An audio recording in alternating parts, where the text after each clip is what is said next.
Welcome to our podcast, friends. Thank you so much for listening. If you like our podcast and want to support us, please subscribe or follow us. And please don't forget to click the notification bell so you will be notified when new episodes release.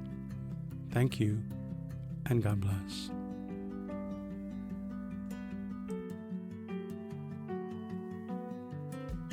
I don't know if you can hear the cat. One of the cats really wants in. In the background, No, it's like meow. Let me make sure. I think she got over it. Okay, I'm John Lee, and I'm joined by Father Stephen Sanchez, a discalced Carmelite priest. Good morning, Father. Good morning. How are you? Good. Still sleepy, and covered in cat fluff. His cats. So what are we talking about today?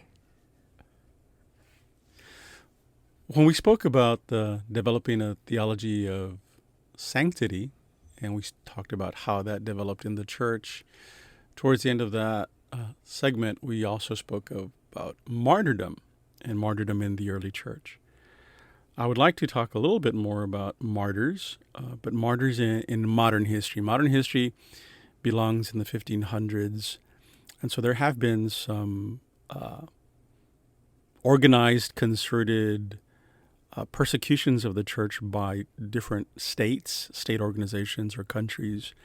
And I would like to talk about some of those and how that developed in these different countries that led to the persecution of not just Christians or Catholic Christians, but even the church itself. Okay, and it doesn't just belong in the 1500s. That's just kind of where you start measuring it from. Yeah. For the quote unquote modern. Yes, yeah. You want to recap for us, because it may have been some time. I know it's been some time since you and I talked about it, but for anyone who listened, either they maybe didn't listen to our previous conversation, or maybe it's been some time too. But just kind of quick recap: what was a martyr considered, and then what is a martyr considered now? Like, kind of define it for us, and then I think we can understand moving forward. Of course.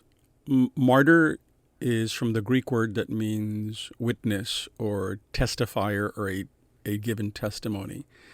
In the early church, then those that gave witness or testimony to the faith in Jesus Christ as true God, true man, as Messiah, they, in their testimony of that, were murdered or killed or tortured. And so the church began to see them as witnesses of the faith, so as martyrs of the faith.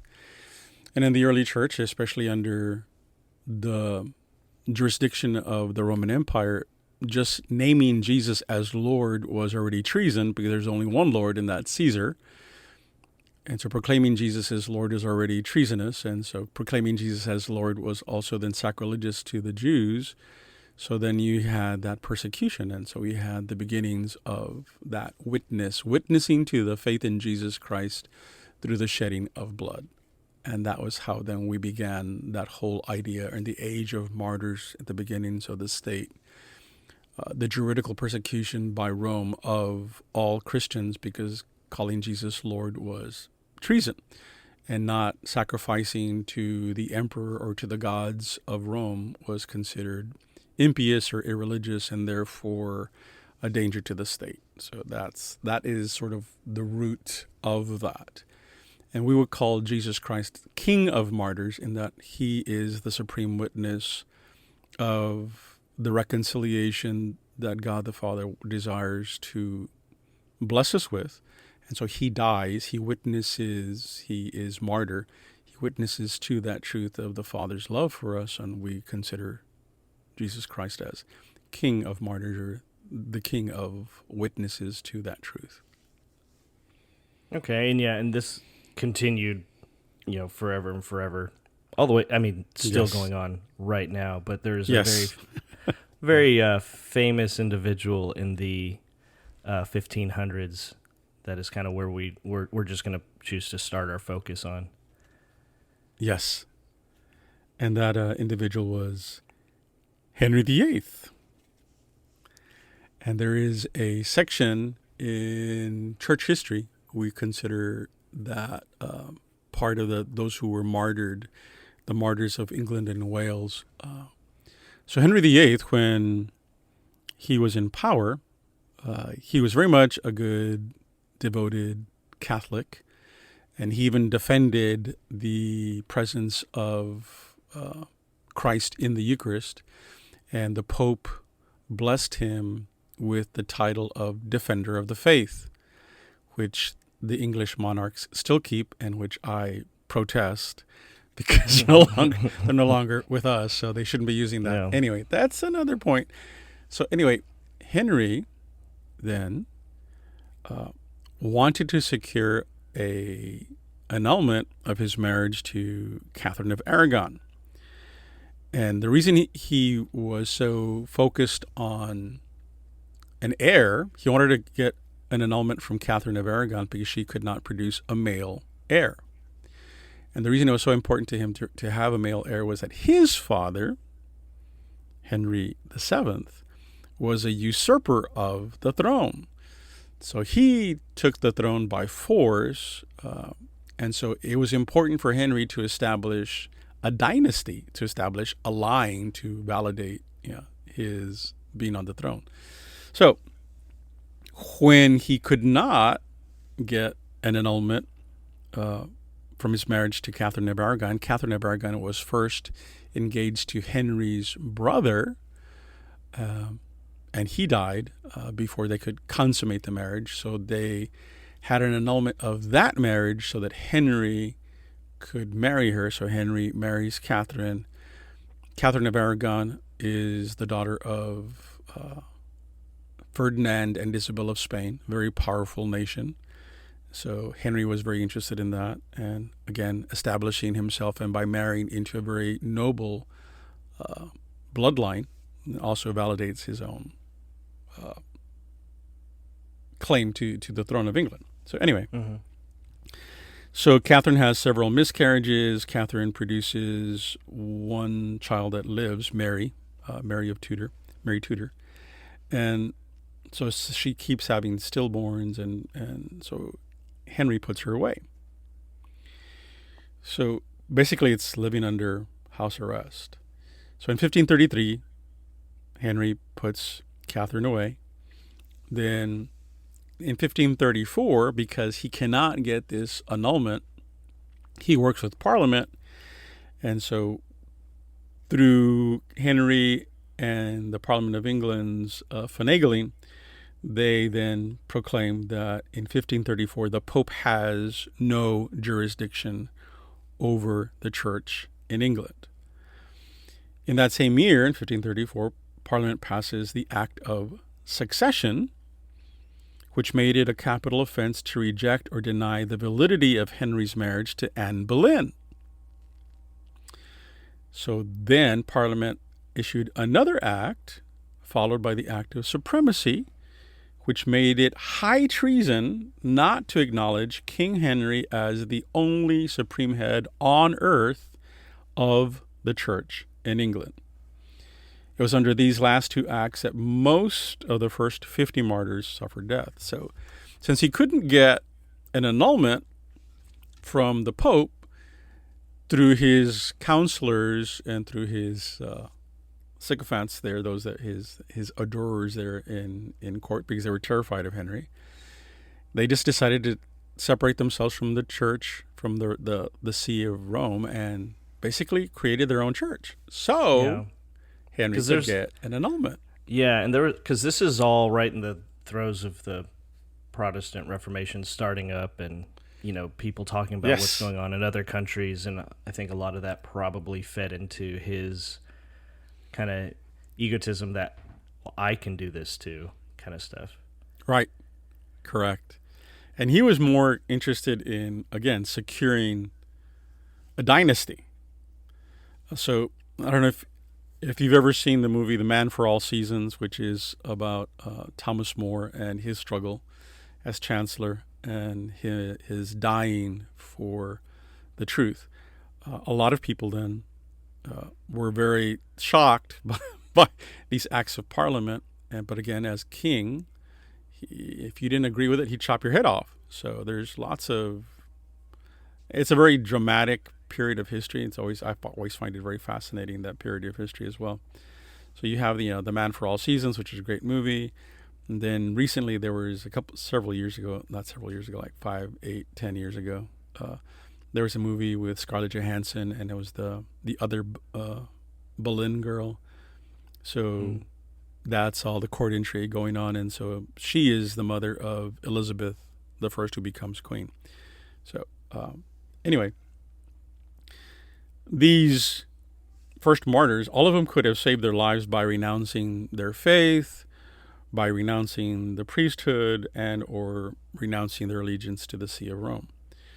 But they didn't. The martyrs said, no, you're wrong. They had the courage to tell the emperor that he was wrong, and they suffered for it. And because they refused to acknowledge Henry as supreme ruler of the church, and because they refused to acknowledge his marriage to Anne Boleyn, because by acknowledging the marriage to Anne Boleyn, therefore you're saying that the marriage to Catherine of Aragon is invalid, and therefore you're actually questioning the sacramental nature of the marriage, and so it all gets very involved, right?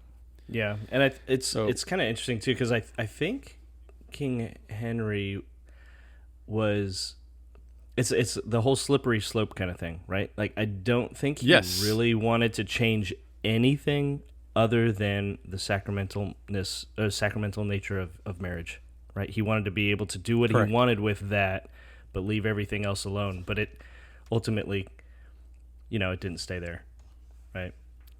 No, because again, the most important thing for him was to establish a dynastic line, and he didn't care what it cost, and anybody was willing to make the king happy, and so that's why they were willing to concede the points. And a lot of people, out of conscience, if you watch Man for All Seasons, especially Thomas More, legally, juridically, he tried the best he could to not get involved in it and to not speak against the king and still keep his faith. And so there was a lot of tension, right? Mm-hmm. So, but because you did not agree with the king, then Parliament and the king then therefore made it high treason to not agree with these things. And so if there was high treason, then you were executed as a traitor to the state. So all but a few were given the death sentence reserved for traitors, which was to be drawn, hanged, and quartered. So they were drawn by a horse on what they called a hurdle, which is like a piece of fence, wooden fence, right? Mm-hmm. Or bamboo and stuff. And so they were dragged upside down behind a horse through the open city to the place of execution. So that's being drawn. And then they would be hanged until almost dead. So that's drawn, hanged. Then they would be disemboweled. They would cut their stomachs open and pull out their intestines. Then they would be castrated. Then they would be beheaded. And then they would be chopped into 4 pieces. That's the quarter part. So drawn, hanged, and quartered. And the sentence of execution read, "Ye shall be drawn through the open city to the place of execution, and there be hanged and let down alive, and your privy parts cut off, and your entrails taken out and burnt in your sight. Then your head to be cut off, and your bodies divided into 4 parts to be disposed of at his or her majesty's pleasure." That's lovely. So, yeah. that's extreme, and the reason I find it interesting is it sort of gets to the whole idea of absolute power corrupts absolutely, and so part of it is by dehumanizing the martyr, it's an act of terrorism as well. You're scaring the country into submission. Like, do you want this to happen to you? So you better accede to me. And so there is terrorism involved, and it is the complete objectification of the person. So the person becomes a non-person. The person becomes a thing that you Yeah. do this to, and it's very extreme. I mean, I can't even imagine what that would be like to watch, Yeah. much less undergo. So the first martyr uh, happened. The execution happened on May 4th, 1535, and so the first martyr was Saint John Hutton. He was the superior, the prior of the Carthusian monastery in London, and he refused to sign the Act of Supremacy. And then the two other monasteries in London, the two other Carthusian monasteries in London as well, the other two abbots refused to sign as well. So they were all martyred, but John Hutton was the first one to be martyred as refusing to accede to the king, which was basically not to deny the faith. He denied to the faith, the fidelity to the See of Rome, and the validity of the marriage then to Catherine of Aragon. So these three were part of the group that is known as the 40 Martyrs of England and Wales, and they were executed between 1535 and 1679, the 40 martyrs. So what happens is, after Henry dies without a male heir, he chops off Anne Boleyn's head as well, and so we know the 6 wives of Henry VIII. We know that whole story. So Mary Tudor comes to power, since she is the daughter of Catherine of Aragon, so that she's the daughter between Catherine of Aragon and Henry. So she comes to power. And then there's big revolution against her because she's a Catholic, and Henry's established the Protestant Church, or the Church of England. And then Mary Tudor dies, and so then Elizabeth I comes to the throne, and Elizabeth I is the daughter of Anne Boleyn and Henry. So in the eyes of the church and the eyes of believers, she is the issue of an illegitimate marriage and should not be on the throne. So there's all that going on. So Elizabeth comes to the throne. She succeeds Mary Tudor, and she comes to the throne in November of 1588, and she issues a new act of supremacy, and she makes it a treason to maintain the Pope's authority in the realm, and imposed an oath acknowledging her as supreme governor, as well in all spiritual or ecclesiastical things as temporal. In other words, the head of the church. Then she in Parliament passed the Act of Uniformity, which did away with the Liturgy of the Hours, what we call the Breviary Rite. So she did away with the Liturgy of the Hours and reestablished the Book of Common Prayer, and prohibited the celebration of the Eucharist, and made it compulsory to attend Protestant services. We as Catholics do not acknowledge that the Church of England has valid sacraments. The reason we do not acknowledge the validity of sacraments in the Church of England is because Elizabeth changed the ritual, not only the liturgy, she changed the ritual and the intention of the Eucharist. She did away the whole theology of as sacrifice. And by taking away the whole theology of sacrifice, the Eucharist as sacrifice, you do away with the whole intention of the liturgy. And so when that happened, the Pope declared that there are no sacraments. They have no valid sacraments in the Church of England. So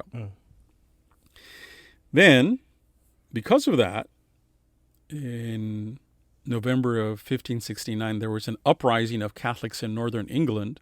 They called the Northern Rising, which led to a wholesale execution of Catholics in northern England.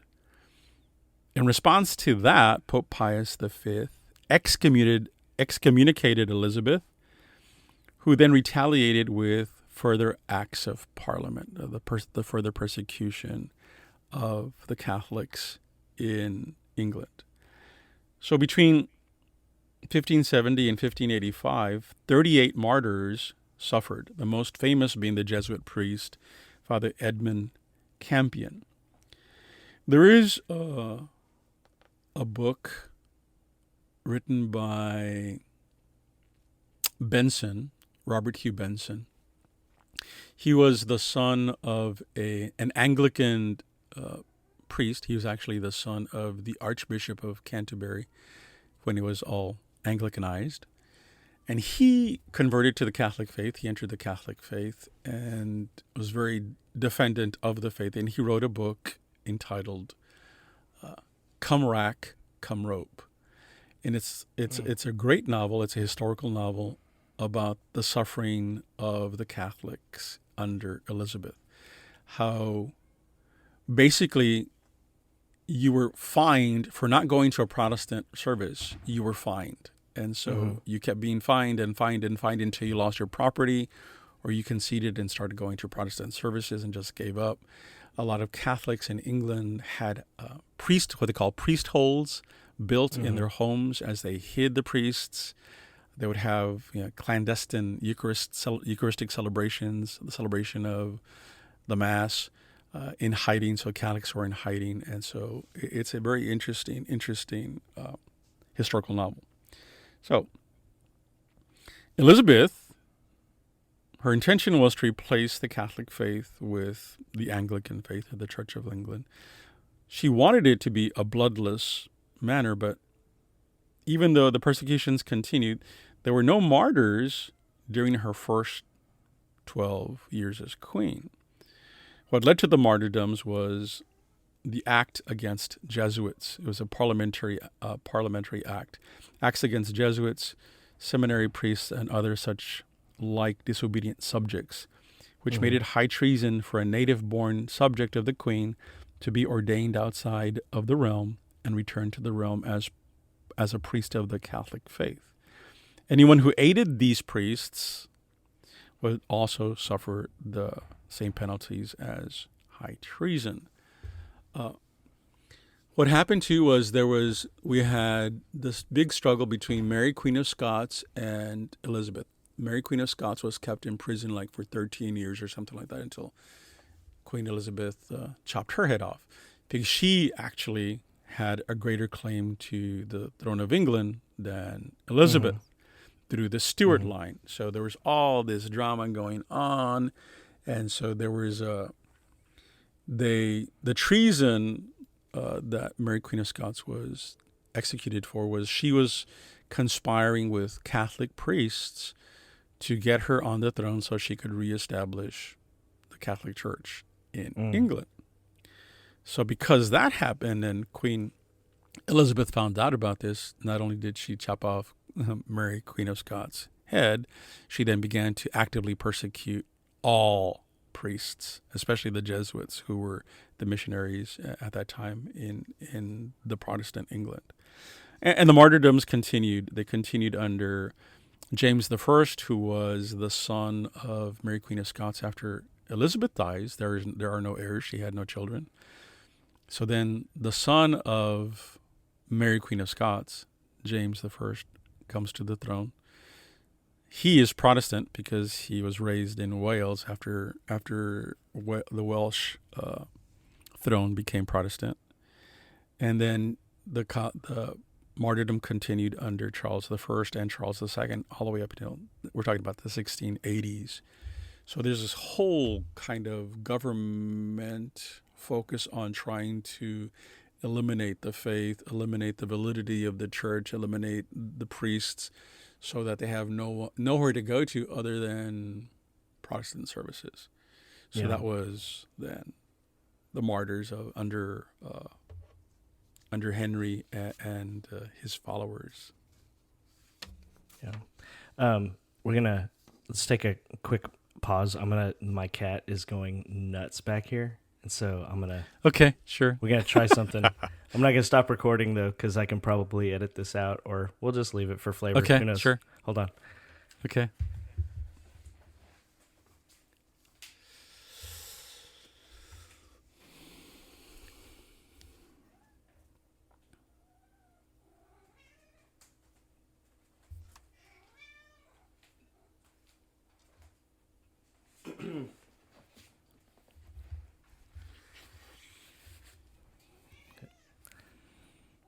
So is that Lenny? It's Bertha. I don't know Bertha? yeah, dude. If you step on the keyboard and stop things, you're gonna go to kitty timeout. Yep. So, we'll see how well this works out. It'll be fun. Um, so Bertha's interested in the Martyrs as well. yeah, it's big old tabby. So King James, might this be King James of the King James Bible, or is that a different King James? Yes. Yeah. It is. Yes. It's so fascinating, all the different parts, because It's a fascinating part of history. yeah, I mean, I can't Because, imagine. for example, Henry couldn't do anything with Catherine. Why? Because not only is Catherine the daughter of Isabel and Ferdinand, very powerful nation of Spain, but because she is Isabel's daughter, Isabel is related to the Holy Roman Emperor, and so the Holy Roman Emperor Philip, who is also king of Spain at this time, I'm sorry, Charles V. He is the Holy Roman Emperor, and then the son of Charles V of Spain is Philip II, and he is also then Holy Roman Emperor, and he finally abdicates that and becomes just king of Spain. But then the problem is, does Henry get into a fight by divorcing Catherine or harming Catherine? He risks a national battle, war with not just Spain, but all the territories of Spain and all the territories of the Holy Roman Empire, which are parts of Italy, Sicily, Cyprus, the parts in the Holy Land. I mean, we're talking, it is high drama. Yeah, and what is the Holy Roman Empire? It's not exactly the church, but it's like it kind of is at the same time. It's like all the territories. It's a German empire, and the Holy Roman Emperor is mostly Germanic, but they're all Catholics, or we're all Catholics, right? So you have the Habsburgs, you have Maximilian, and after Maximilian you have Charles, and after Charles you have Philip. And so they have all these territories, and Spain has all these territories all throughout the world as well. So you have all these multiple political entities involved. And so then, during a fight between Spain, or the Holy Roman Emperor, and the Papal States, so the Pope has to be careful as well, too, because he doesn't want to get smashed either. So it gets really, really complicated. It gets really involved. I mean, talk about moving parts. Yeah, and this is kind of a consequence too of at the time there was no kind of separation of church and state. No, right? Like if you were a good king or a good prince, like it's not that the Pope had authority over you. But, well, no, I guess he kind of did, because it's like you want to be faithful to all of the teachings of your faith, all the doctrines. Those things are controlled, correct, quote unquote, by the Pope. Correct. Yes. And so, the fear is that... And you have to remember, too, that it was a Catholic world. Yeah. It was a Catholic that world. was... You were not Christian if you weren't Catholic, right? Correct. Yeah.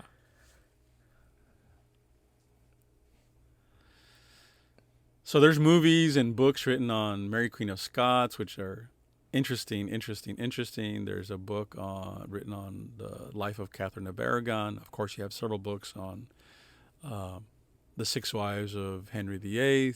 Mm-hmm. There's all the political intrigue. For example, Anne Boleyn in the movie the other Boleyn girl, there's a whole family who's basically they're willing to prostitute their daughters to Henry.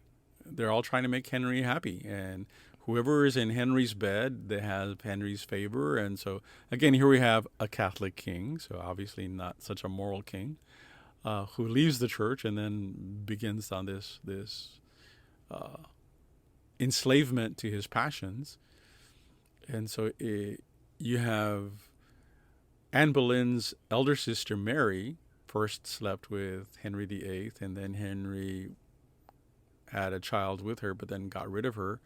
And then Anne Boleyn comes, and then Anne Boleyn, she's not producing a male child, and so then there's all this intrigue. How do we get rid of Anne Boleyn? Well, we just left the church to get this marriage recognized, and we've established our own church, so we can't just annul this marriage or divorce her. So she's accused of high treason, and she has her head chopped off. And then we have several other women coming in line, all of them trying to produce an heir to Henry so that that family can come to power. It is. Yeah. You thought that the old TV show Dallas was intriguing. Like, no, this Dallas had nothing over this stuff. Like, wow. Yeah. So as a priest, I don't know, what are your thoughts? What's your take on the separation of church and state, or the not separation of church and state? Because you, as a priest, you basically live in a church state, right? Everything is submission to the church. So, yes. I mean, obviously the world is a mess. So, I mean, what are your thoughts on all that? Like, if in theory, right? Because there's no way to actually make any of those kinds of things happen. There was the idea of a state separate from the church was unthinkable, right? That was like, what? No, we're all belong to the same church. We all belong to the same faith. How can there be a separation of church and state? Well, because of the Protestant Revolution, because of the separation of those separated brethren, and not acknowledging the Holy See, and not acknowledging the Catholic faith. Then you had the Puritanism, you had all the Protestants, and then you have all your various levels of Protestantism, Lutheranism, Methodism. You have those that are very, very, very, very anti-everything. And those like, well, no, Then you have the high church of the Anglican Church, the Church of England. Then you have Presbyterianism and all those other things that occurred. So the idea of the separation of church and state in the United States was that the idea is, or the principle of that is, that the state not impose a religion on the polity, on the citizens, that the state cannot have a state religion, right? That is the idea of that, the separation of church and state. In other words, the U.S. cannot say, well, Catholicism is going to be the national religion, or evangelicalism is going to be the national. You cannot do that. There cannot be an imposed state religion. Yeah. The truth of the matter is that now the state has become, there is a state religion now, basically. If you ever gone, the first time I went to court, I went to a federal court for citizenship swearing in. I walked in, I go like, wow, this looks like a church. I mean, all the dark wood, and it's very solemn, and you have the judges up there like an altar. And so like, wow, there's a lot of religiosity, symbols here. So so I think today, unfortunately, the idea of separation of church and state means like, you can't pray in front of me. Right? Well, I'm not asking you to pray with me. I'm just asking you to let me pray. So yeah, and so it's gotten ridiculous, but here we are. Yeah. So you don't think it's working out well, or? Oh no, not at all. So the shepherd, the forefathers began the country with some sort of morality, right? Some moral standing, right? And so where do you get morality from? It's not just secular humanism. You get the morality from some sort of Judeo-Christian tradition. And so now with the separation of church and state, so I don't even know if anybody pledges allegiance anymore because, under one God, so you can't say that.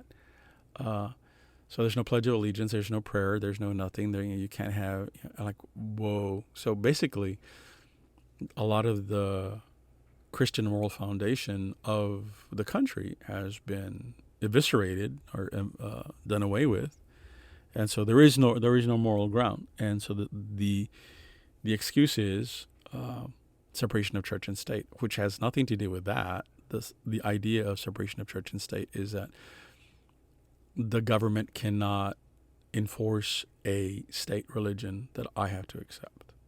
So, yeah. And it's part of the Go ahead. Go ahead. I'll let you finish.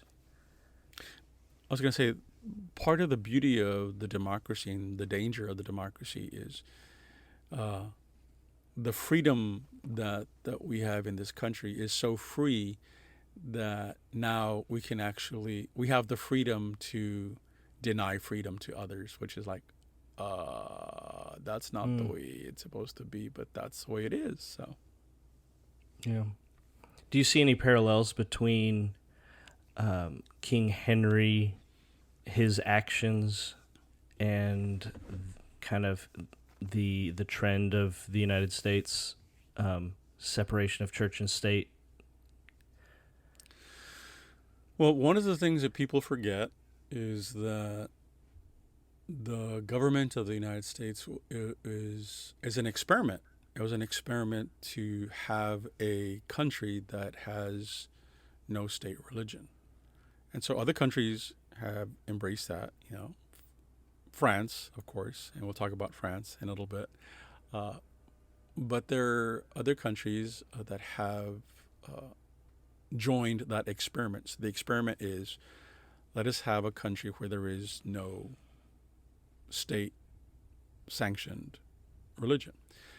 And the thing is, you can have the principles of the gospel in terms of respect, the dignity of the human person, all those things that come from our faith. You can have those principles in a country without necessarily imposing the religion upon the country.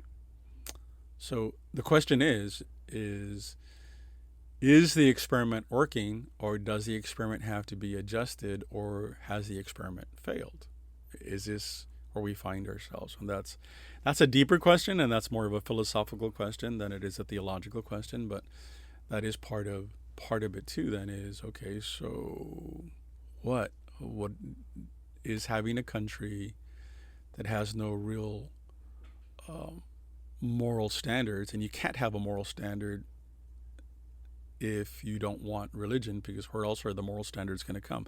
You can't appeal to just secular humanism, because then, okay, there's so many shades of secular humanism. Are we going to be, atheistic existentialists? And do we believe that, hell is other people, and so therefore, what is that going to look like?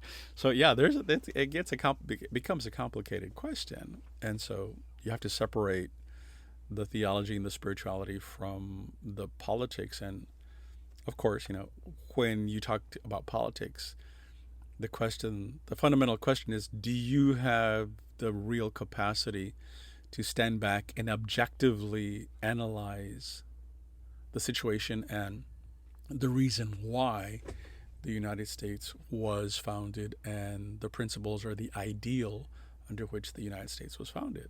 And so, is it working? Or like I said, or does something have to be adjusted so that our own freedom doesn't lead us to self-destruction? So, yeah. Yeah, there it is. And yeah, I don't know if anyone could really have the capacity. It's too much information, right? There's too much data to do that really well. I can't help but see these similarities between, King Henry saying, okay, the church the faith says one thing, I want something else, so I'm going to separate. Now I'm the one who gets to make these decisions, and then that's hard, and so he makes a bunch of choices that we all could probably not agree with, and then it perpetuates, right? It goes to the kings and queens that follow him. They continue down this path, right. And so in the United States, the power to choose, right? Because he had the power of moral decision, right? As the king, right. He was that authority. So right.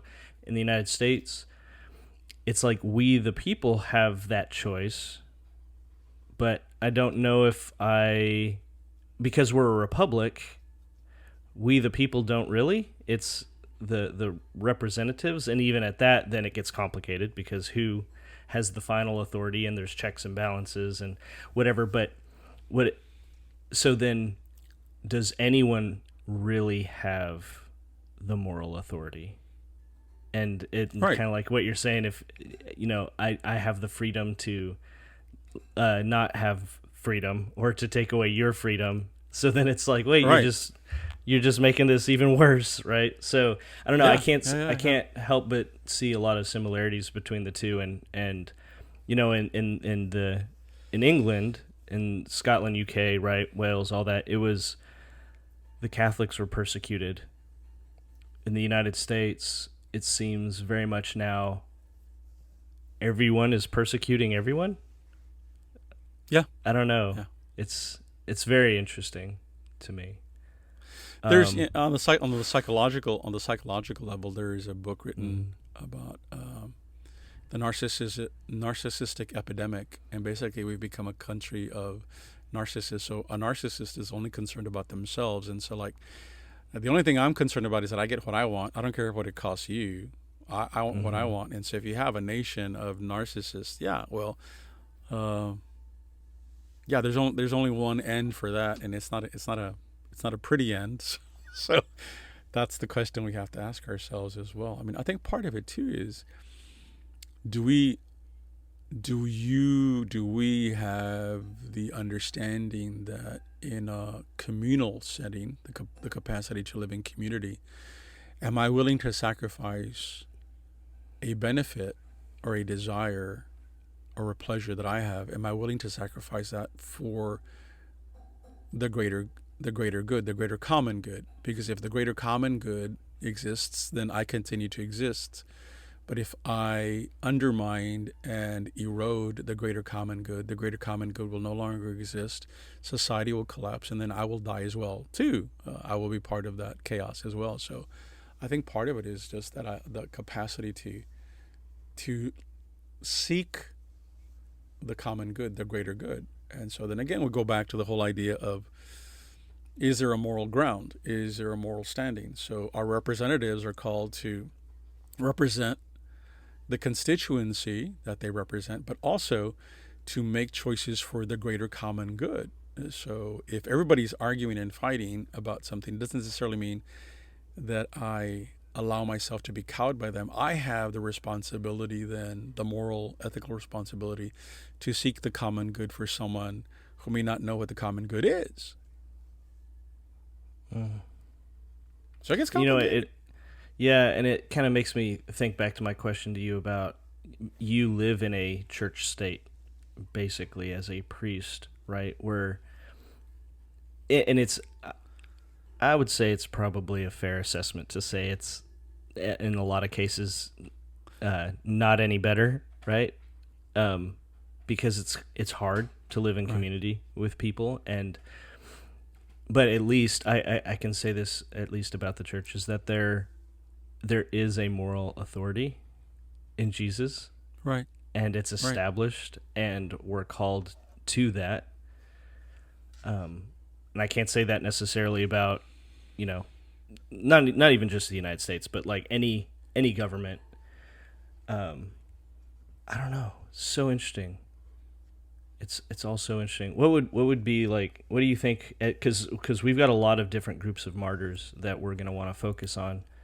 What do you think would be the biggest kind of, I don't know, like, for anyone who's listening, or as we talk, like the thing to kind of remember, keep in mind, like how does this apply to me? Like where am I called to be a witness or a martyr, and how does one go about doing that without getting drawn and quartered?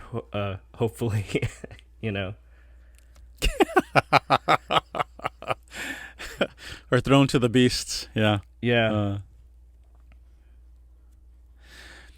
I think Saint Teresa of Jesus, Discalced Carmelite nun, and reformer of the Carmelite order. We call her our Holy Mother. When she was responding to, again, in the 1500s, to all this, she lived in this turmoil as well, political turmoil that was going on in Spain as well.